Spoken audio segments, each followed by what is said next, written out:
vont chez vous et puis nous gérons la suite.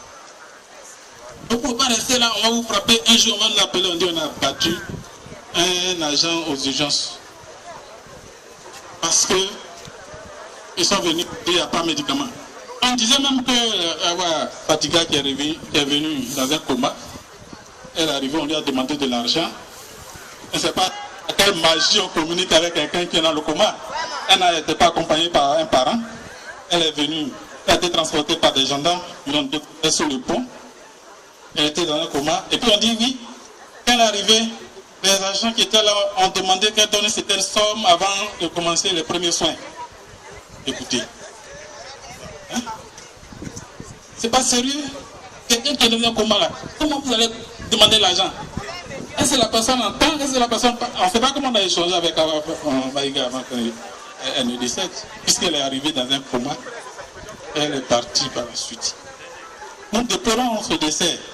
Mais il ne faudrait pas que l'autorité prenne ce décès-là pour faire croire qu'ils sont arrivés dans ce pays depuis seulement hier matin. Le système de santé ivoirien est connu par tous, il n'y a pas d'étrangers. Tout le monde connaît le système. Ils savent tous que le système de santé est défaillant. Donc il appartient aux autorités de faire, comme le disent, la priorité c'est la santé. Et il faudrait que ce soit vraiment une priorité. Parce que la priorité comme nous voyons, c'est la politique. Ce n'est pas la santé. La priorité des priorités, c'est la politique.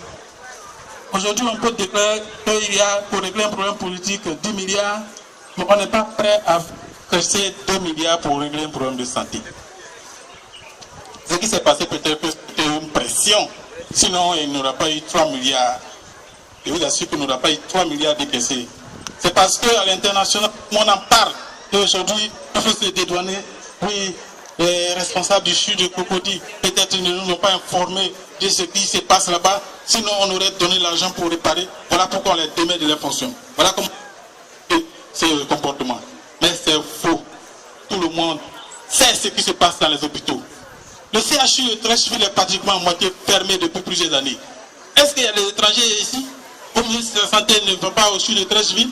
Elle ne va pas à Depougon. Elle y va et elle voit ce qui se passe. Pourtant, on n'a rien fait jusque-là. Les services restent toujours fermés. C'est pourquoi le CHU de Cocody est submergé. Vous arrivez aux urgences de pédiatrie. Allez voir. Il n'y a pas de bouche d'oxygène. Vous arrivez en détresse respiratoire, votre enfant va mourir.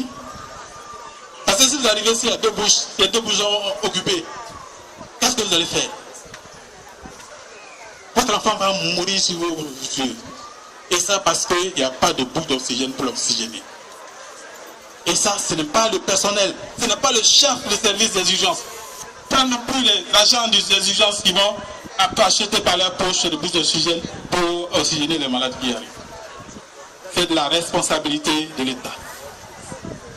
Et puisque le ministre de la Santé, qui sait tout cela, n'a pas fait ce qu'il devait faire, n'a pas pu refaire les urgences, et qu'il y a eu mort, c'est pourquoi on nous sanctionne, alors qu'elle démissionne, avec tous ceux qui sont responsables sur la pyramide.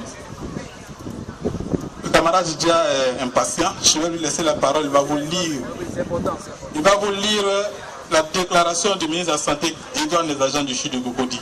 Ils ont bien travaillé, ils ont reçu Awa Fatiga et qu'elle a été bien traitée et qu'elle est morte suite de ses blessures, mais pas par négligence.